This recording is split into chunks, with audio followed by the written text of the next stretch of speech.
So I'm getting married.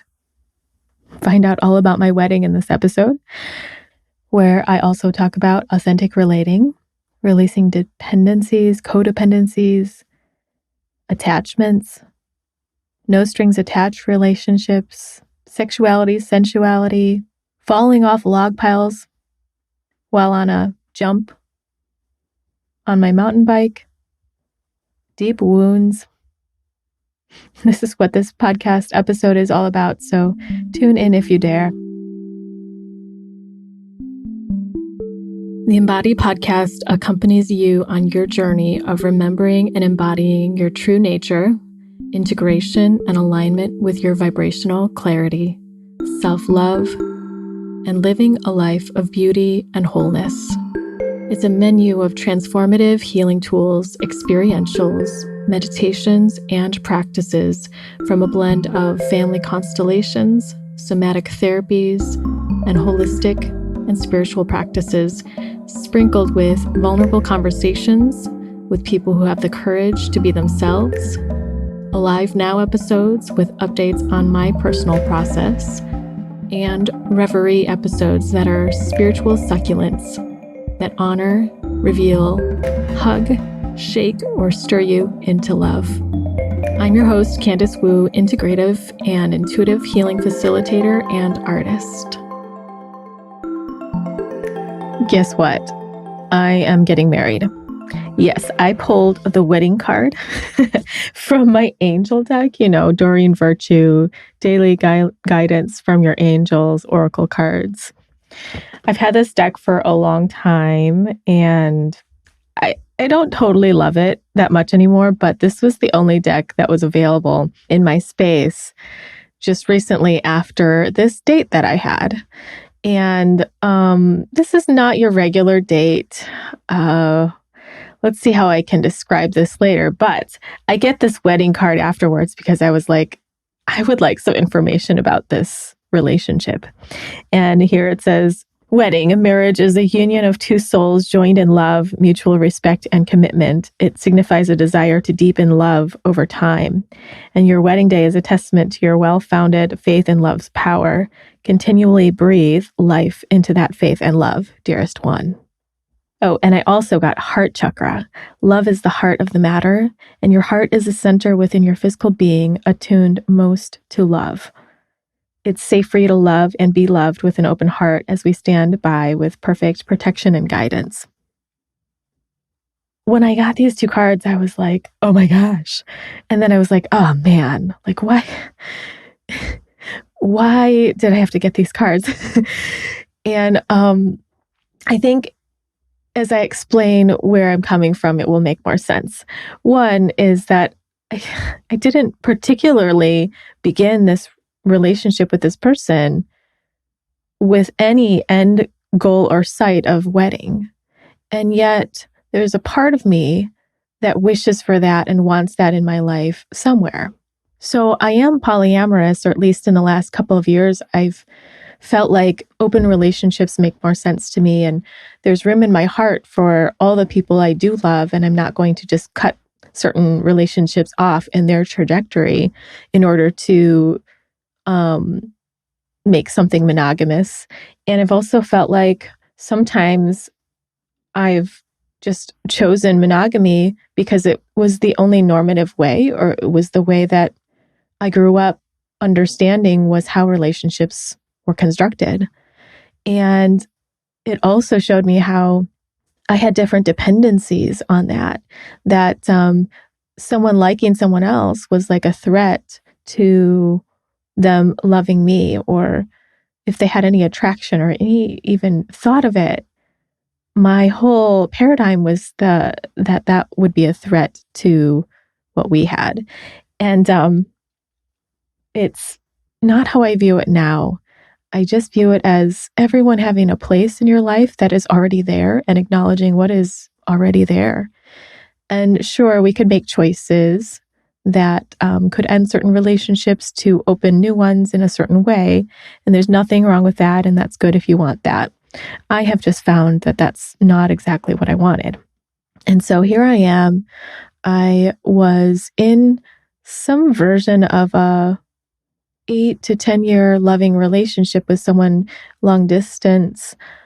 No, we would see each other pretty infrequently, but every time we were available, like not in a monogamous relationship, and we saw each other, we had so much love for each other, and it was so enjoyable. And so eventually we began to feel like this was a fluid thing, like this may be always a thing in our lives, and it's been so long standing. So with that, one day I felt like, oh, yeah, I'm ready to have someone in my life again. And I wrote on Facebook Dating that I would be open to something casual as well as something long term. And so this one person began to contact me and talk with me, and it was really fun. And eventually he said, what does something casual entail? I would like something no strings attached because I'm so busy in my life and my career. And there was this part of me that's so sexually free and enjoys just having certain boundaries around a relationship that allow it to have a certain depth, and want to explore my sexuality continually. And if it's within the context of something respectful, then yes, I'm all for it. And so I said yes to this, and I wanted it. And I knew that I'd never really done that before. I have had a friends with benefits relationship, or as one of my friends would call it, F plus. And I said that I was open to that. And this guy said that that's a bad way to have a no strings attached thing, or it's a bad way to have a relationship because you're essentially just having a relationship. You care about that person in a certain way, or you have certain openness to more of them, is what I was getting. And that made sense. So I really challenged myself to see how I could do this. And I wanted to. It wasn't just because he wanted it, but it was like, oh, this is an interesting experiment for me. And it could be so much fun. Of course, I was really scared at first. I had to jump through some big obstacles around, like, how can I be safe around this, both with STDs and with COVID. And so I wanted to ask some questions, but also I have been deeply trusting in my intuitive sense of whether or not I'm going to be safe or in danger. And it's not all of what I use to gather that information, but a large piece of it. So here I am choosing this, and yet there's also this other part of me that I know has attachments and has dependencies and has the need for validation in some ways. But I wasn't really sure how much of that was going to exist now. I'm always doing healing work and continually, and every day I feel more and more like I don't need the validation of certain people in my life.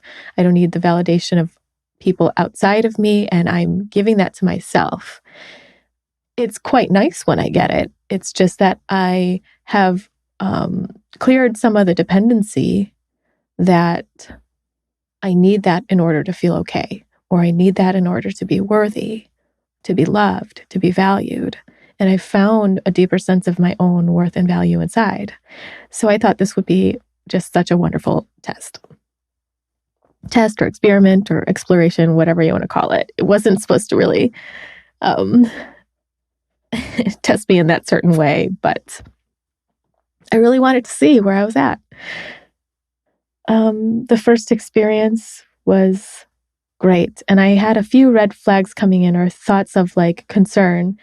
And as I checked those out, it all felt amazing and it was wonderful. And what this person had said to me was that if it turns into something great beyond no strings attached, then that's interesting as well. Like, unless it's something great, then it's going to be no strings attached. And I had the same openness. And during that first experience, they had already crossed a boundary and invited me to to a dance event with his friends. I mean, casually. And I was like, yeah, I'm open to it. So I felt like, oh gosh, we like each other. It was clear that we could both feel that pretty instantly. And the connection between us was electric, but not the kind of electric that was so addictive that I have felt before, where it's like clearly a karmic connection and something that was going to bring out an intense wound in me because it needed the opposite. Like I was yearning for the opposite to heal that deep, deep wound, and that opposite was showing up. I hope that makes some sense. But that kind of addictive feeling for me has seemed to equate to, yeah, you're going to find something really painful inside of yourself because it's almost like such a high to get the feeling that might fulfill it. And yet it would never fulfill it in the end. And I would have to face that wound at some point. Well, it wasn't that, luckily. At least I thought. And following that first experience, which was really wonderful for both of us, it seemed, it was clear to me that this person was not a pleaser, an appeaser, or someone who would just say things in order to make someone feel good, but only say things, it seemed, that they wanted to say. Obviously, that's my own projection and my own feeling sense, but I felt like he had that more than I did, that there was this freedom to express himself in the way he wanted to, and a little bit of swagger and an honesty that felt really clear in my intuition. And I felt I could do that too, to some degree. And then following that experience, I could hear my mom saying, Candice, I think you're having some strings attached. And I was like, no, I'm not. Yes, I am. And I was, but I didn't want to apply it to the relationship. And I was very aware of how much of my own stuff was coming up then. I was getting triggered by, certain normatives not happening, like a text message the next day or something saying how great it was. It came a few days later, but I wanted it immediately. I wanted that validation, and I could see that part of me that really needed to go another level in my own healing. And it seemed like it was a middle school and teenager part of me that was like, I need to know that people like me, especially if I'm going to put myself out there. And so I took that part of me in my own arms and cried for the feelings of fear and uncertainty, and maybe that this person wasn't that into me as I had thought. Who knows? Was what I was thinking. Like, everything I sensed may or may not have been true, or maybe it changes after you have more time with someone.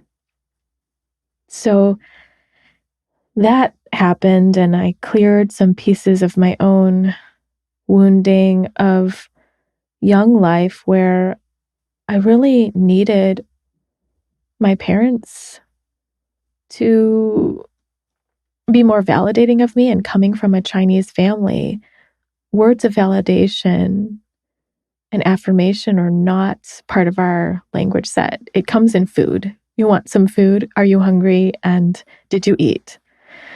And so I was craving that, being someone, I guess, coming in who had such sensitivities and such big insecurities, which I believe came long before this life and got heightened in a young experience. So that heart chakra card, angel card, was really coming through. And this is about the time that I pulled these cards, when I started to feel these insecurities, and I pulled that wedding card, and I was like, ugh, I don't need more of my fantasies to be played into of the kind where I need to latch on to something. Because what I truly wanted was to be in this part of me that felt free enough to enjoy things for what they are and to not feel needy and dependent on certain things for me to feel okay. And sometimes when I feel needy and dependent, it can go towards some of those responses.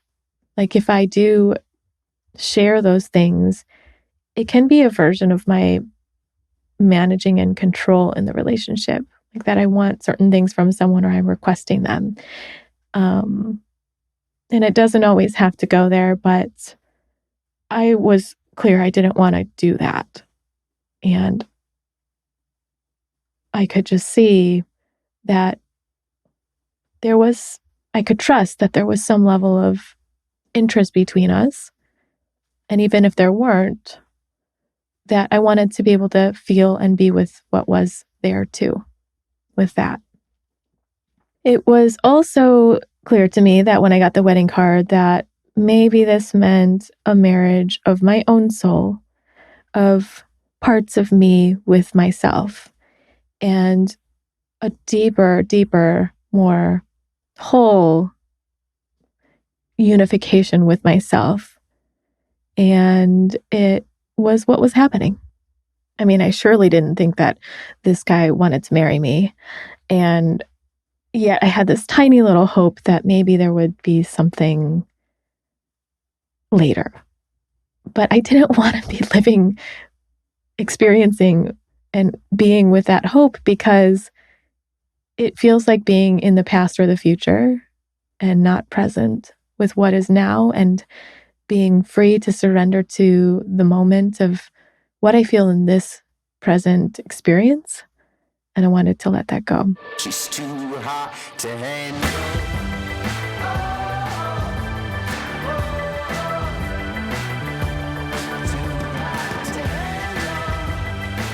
Shortly after this first experience, I fell off my bike, my mountain bike.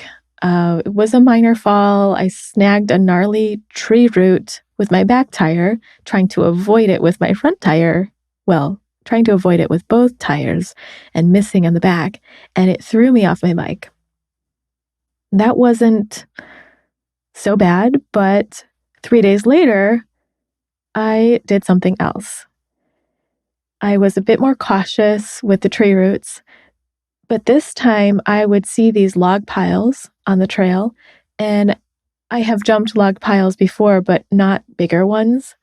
And I didn't have the proper bike to do it, and the proper technology on that bike. And now my brother had fixed up my bike so that I could, in fact, do those with much more ease. So I was really excited to get better at those log pile jumps. And I had taken a couple last week. And so this time I was like, I'm going for all of them, at least all the ones I'm seeing.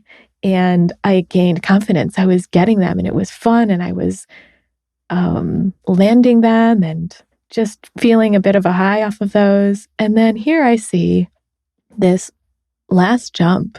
I'm aware it's like the end of the trail. And there's this one jump. I underestimated how much going downhill on a jump like that, and on a bigger jump, mind you, from all the other jumps, that going downhill was going to be a lot scarier than what I was doing on flat ground with a jump. But I didn't, even if I could have, look at the jump from the other side to see what was on the other side. I just went for it. And as I got over the logs and up, I felt myself begin to nosedive. And I was like, whoa, that's a lot farther down than I thought. And I obviously wasn't able to really think this, but looking back, I lost some balance on the landing and just skid on my right side and hip. And I was like, yeah, I'm alive. I'm okay. Didn't hit my head or anything, just my hip. And it felt like maybe I had like a rug burn or something on my hip. I was able to finish the ride and it was fine. But when I looked at the wound, I was like, oh, yeah, it's pretty scratched up. It wasn't bleeding. So I thought, no big deal. But the next day, it started pussing up and like getting all messy and wet and sticking to the gauze. And it was pretty messy. That night from the jump, I saw this person for the second time. And let's just say that in the aftermath, I can look back and say that crashing off of these log piles is foretelling of and getting this wound on my right side, which is in many traditions considered the masculine energy side, that this was foretelling what was going to be happening for me. This wound, having to sit out of riding, mountain bike riding, and hanging out with my horses. It just felt like I needed to have time to heal. And in that time where I didn't do these things that I love that bring me joy and excitement, I stayed home for several days. It took me like 3 days to even realize I had not showered during some of this time. And I think I was trying to nurse my wound and not let things touch it and let the air heal it so that it wasn't this open wound anymore that was sticking to everything, including my sheets. So going back for a moment to being poly, I do want to be married. I may want other relationships before, after, at the same time, or I may just want to be monogamous for a time. But it is very important to me that I can still hold and accept, and that my partner would be able to hold and accept that I have this way of seeing the world and my life where there's a large trajectory of my journey, and commitment in a moment can change. And being true to myself is the most important thing, as well as the other person or people being true to themselves. And that if their feelings change, that's where what they need to follow, or whatever they want to follow is what they need to follow. And so I just see that maybe my life is not meant for one person till death do us part, but I don't know. I don't know what life is going to bring. And I'm open to the fact that it might be a flow in and out of relationships that are meaningful and some that are not, or that may not be as longstanding and could be just as impactful. And each relationship now, I'm feeling a large connection to me continuing to love myself in a deeper way and seeing in myself where I want to grow. And also just experiencing joy with someone and playfulness and different aspects of joy with another human being. That's part of why I'm here to experience. But I am aware that some of my want to find someone or desire to have someone that I may want to start a family with and have a little bit more long term, and also feel deep love with, I can see where some of that desire connects with insecurity, that I want that validation, or that I want to feel met with and seen in certain ways. And it can be so yummy to feel that with another person. And it can give me so much in terms of healing. And yet, what I know is that I am my most intimate and powerful lover, that it goes another level when I can love myself, when I can take in what I've experienced from people around me or the trigger and give myself that kind of attention and support and loving that I may receive elsewhere, where it becomes integrated within me. So feeling like I had these strings attached or strings that were trying to attach, and me not letting them was what was happening here. And yet this situation was giving me the exact right experiences to face those strings and turn those strings towards myself. In the time that I was resting and healing my wound, there was a lot going on inside of myself that wasn't going on between me and this person, and was quite triggered by within that relationship. So I would just try to turn it towards myself. And what came up was this feeling of that I had mentioned before in another podcast. It's the episode where I talk about being from another star system. You can find that episode at candicewu.com/EP121.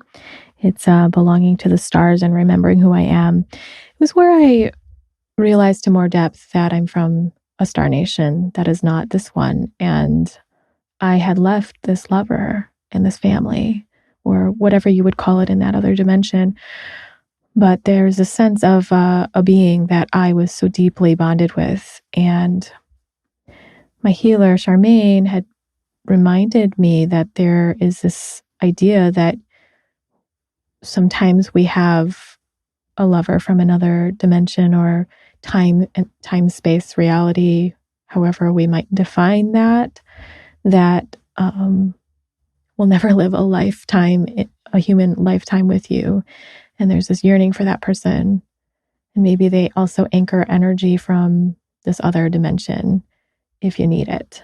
But what I was finding in this space of feeling loss so deep that it had nothing to do with this guy that I was just hanging out with, is that it was as if I ripped the Band-Aid off and left this being from the other dimension and came to Earth and said, yeah, I'm off. I'm going to explore, and I need to do this for myself. So feeling like I really wanted a deep sense of knowing myself in my own fullness and connection with myself and source and my soul or spirit,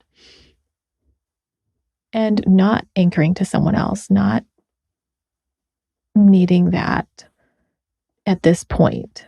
Even though it's okay to need that, I think I was ready to shift into something different. Recognizing that again felt really helpful, to acknowledge that I have this deep, deep loss, and I know a very true kind of powerful, full love between me and another person, or bondedness or some connection. And I was searching for it here because I had not quite fully integrated the loss of it from where I came from. So it was beyond childhood attachment stuff. So as I bring that back into this present reality, that helped me see this larger trajectory of my life, my journey beyond this life as well. And that also made that this person that I was hanging out with has his own journey, or may just not be that into me. And I also learned to not care as much what he thinks or what I think he thinks, only by the fact that all those different concerns came up through witnessing my reactions to the absence of his words, or to things that I wished he might say to me but didn't. And there were some things he did say to me that were really enjoyable. So I felt like that was confirmation around he would say something if he meant it. And I wanted that strength. I wanted to say something if I meant it, and I wanted to feel the confidence in myself, the loving in myself, that I didn't need someone to depend on to give me that. And ultimately, it connects with this feeling of harmony that I like to be in with people around me, to not pressure energetically people around me to appease me with validation, with words that feed some ego part of me that really needs it.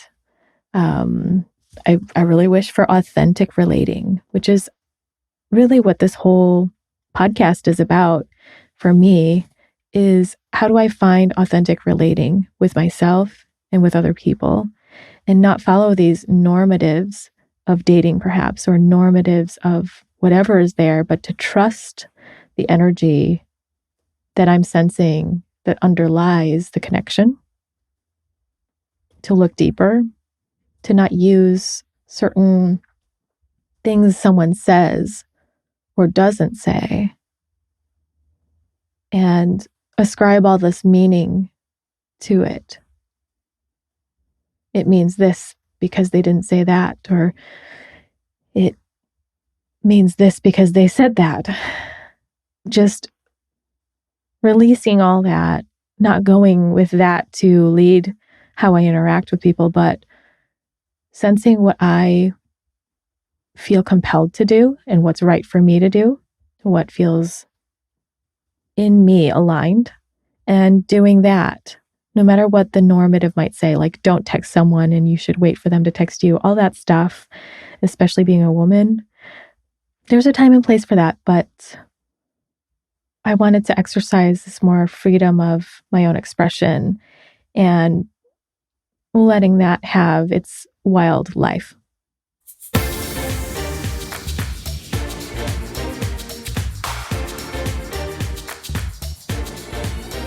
I was also really supported by a friend from my yoga training who is someone that he and I were not so close during yoga training like years ago, but more recently, I just started sensing that we were on a similar vibrational place, level, or resonance. And we got connected, and it was so great to talk to him. And I got reminded that when we shine brighter in ourselves, when we become that sharper star of who we are,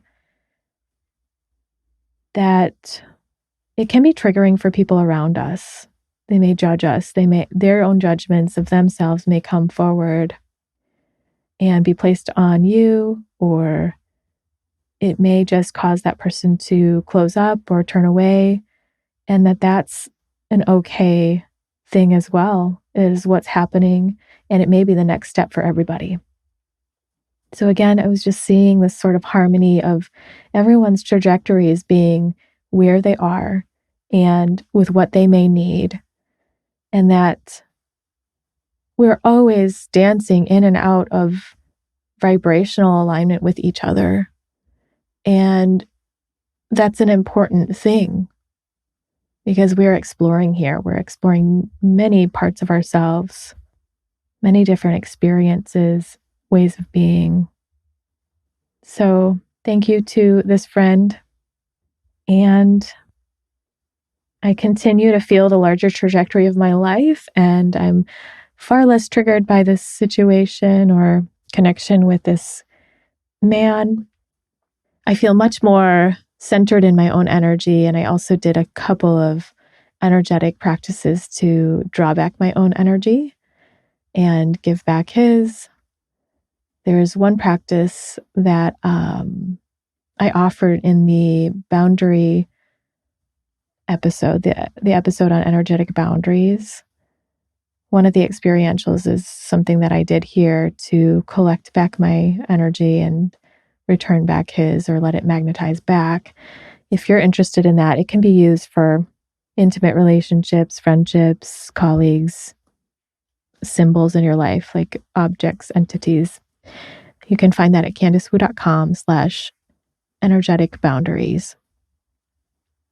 So that was really helpful in me coming back to my own energy. Right now, I feel this like bright orange and yellow energy in myself.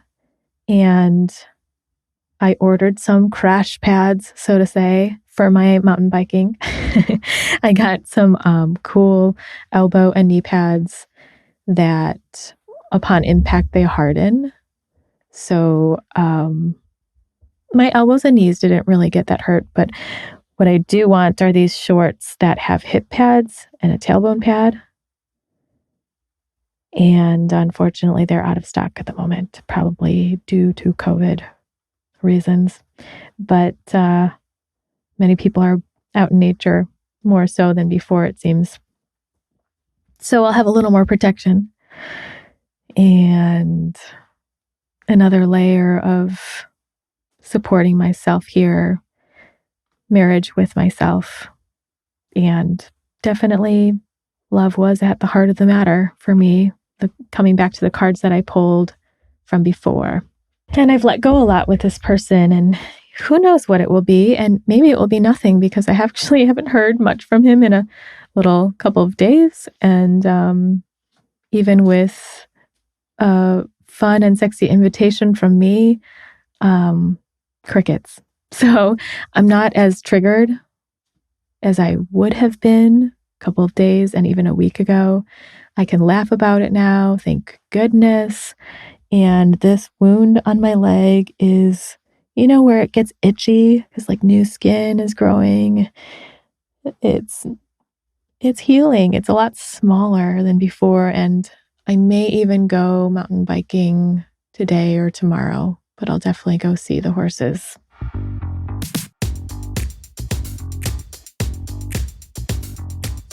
So I thought it'd be fun to pull a card. Whoa, some cards just flew out. Maybe I'll just see what those were. They fell on the floor.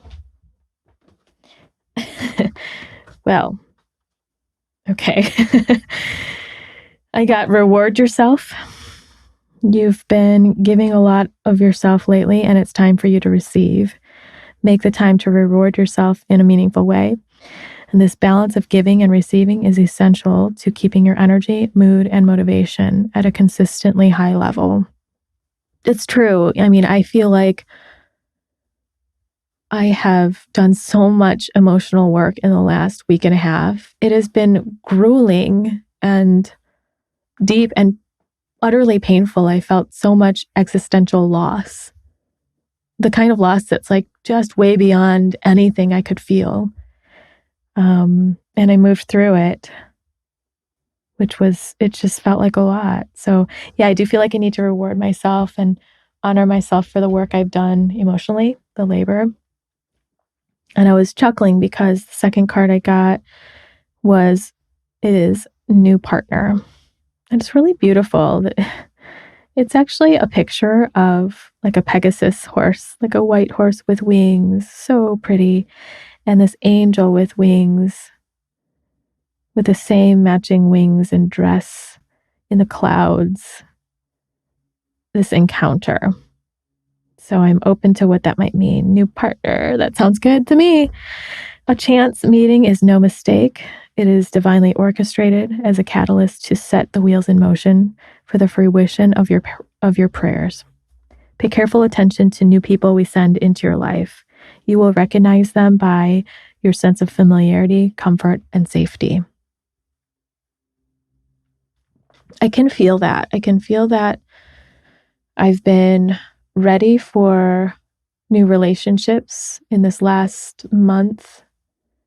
But while I was in Mexico, for the 4 months between February to June, I was like, no way. I don't want a partner. I don't want a relationship. I don't want anyone else in my sphere besides my own friendships and family.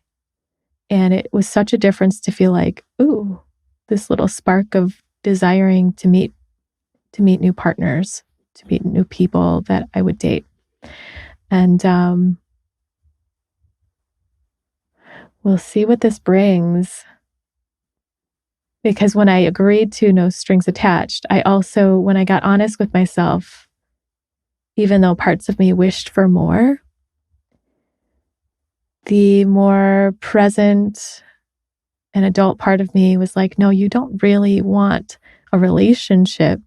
beyond something with some boundaries, because you don't want to have to deal with other people's emotions. You want a little practice not doing that, because I can tend to take on other people's emotions, like energetically, or I can tend to make the relationship about our wounds sometimes, or like this sort of codependent experience that I just do not want to have again. And what I've been shedding is that codependency, where I need someone to be some way for me to feel good or do something in particular. And I'm really trying to crush all of the relationship norms of what people say is a good relationship, or people say it has to be like this, and just finding what I want. So coming into this place of self-honesty, that I really didn't want a full-on relationship, or even one that I had to, as that guy said, friends with benefits, one that I had to really be deeper in connection with. But I wanted to find that just in the moment, and in sensuality, and in romance and sexuality. So if those two encounters were all that I have with this person, then I really got a lot, I would say. Not that that's what it's about, but I really enjoyed it. And I'm fascinated by what this new energy of new partner will bring.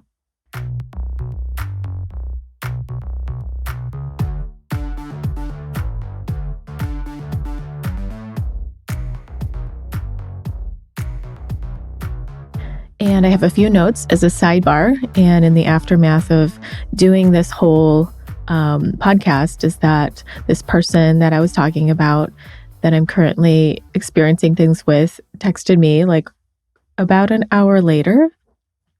And I actually don't know what I want.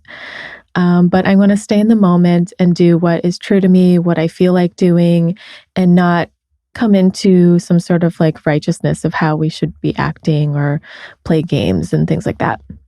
The other thing is that the padding and the gear, the protective gear that I bought for my mountain biking, I was thinking while I was on my bike ride today that the self-loving and the extra layer of loving for myself, specifically the parts of me that had dependencies or codependencies or insecurities, that is the protection for my heart, or for, I guess, more like trust for whatever comes my way. And while I was on this bike ride, it was the first bike ride since I had fallen off that jump. I could feel that my body was still releasing some activation from the fall, maybe fear from the fall. I was coming back into presence in a bigger way. And I was releasing some energy too of other sorts, perhaps this whole conversation and topic we've been talking about here today. But luckily, some of you may not know this, but with somatic experiencing, there's a whole process for healing any trauma from physical injury, physical experiences and impact, especially when something happened so quickly that there wasn't enough time in the moment to digest what was going on. And then in the aftermath, we're left with these impulses and responses that our instinctive body wanted to do to protect ourselves that we didn't get to do because there wasn't enough time, because there's a physical reality. Like sometimes we want to be able to stop the car that's coming towards our car that crashed. And the instinct that reveals itself is this desire to put our hands up and feel powerful enough to protect ourselves in that way. And while these things, as we know it in this consciousness, can't quite be a reality to be able to stop a car with our hands, at least I don't know anyone that can do that. We need to complete the experience of that in the aftermath to feel integrated and that we are safe in the now. and that we arrive back in our nervous system in that sense of safety that maybe we mentally know, but our body needed to complete certain things to know. So luckily I had those tools and I could do that for myself with the fall, and that I could hold myself through the other falls and waves of what was coming with this connection with this person. And as a friend of mine reminded me, which I'm very grateful for, that with big waves come gifts, and that's a celebration. And that's actually why I'm here and why I've experimented with this whole thing. So thank you to that friend as well, and to all those that are supporting me. And the synchronicity of this person texting me after I had integrated and digested so much and come to some neutrality, I don't believe that's coincidence, because it happened like 3 times with this person. I don't know what's going on their end necessarily, but it seems like something clears and the connection is available when I internally have something that clears and I'm available in a certain way from a more aligned place. And I find that happens with almost everything. With if I'm fearing not having enough clients like I used to in the past, I don't often fear that anymore. Or if there's something I desire, the amount of pressure put on that desire, if I want it so badly, means that there's some level of resistance to the fact that it could just land very easily and flow, and that if I trusted it, it would come in some format. But usually my strong desire seems to represent some part of me that also fears that it's not going to happen, and can block it from happening, and can create and manifest what I would fear, and that maybe I'm even pushing down or not wanting to acknowledge. And so I've almost always in the last 10 years found that once that clears, all the things I even wanted to begin with just come really easily and unexpectedly. And just one last piece here. In the beginning, I had mentioned this person that I have loved for a long time. And in the midst of this, I forgot to mention, all in the middle of this whole thing that was happening with me in the depths of it, I had decided to take a step back from our connection, because it just seemed like it was becoming misaligned in a way. And what was more aligned for me was to have a little space and to release some level of layers of codependency that were between us, where sometimes I reach out to him if I felt lonely. And I didn't want to be doing that anymore as a distraction. And I wanted to fully feel like I would reach out if I wanted to for other reasons. So this was a very honest and vulnerable sharing of what has been going on for me literally in these last couple of weeks. By the time this airs, it will probably be a week or 2 later, but it's very fresh. It's very raw. And it may lead to some further conversations about authentic relating and allowing people to be who they are in a fuller way, while still having your own desires, boundaries, or what you need, and accepting whatever it is that you want at the time can be yours, that you're worthy of it. So we'll see where this takes us. Thanks for listening. If you have similar experiences or very different experiences, I would be curious to hear what comes up for you. Great to have you here, and see you next time on the Embody podcast.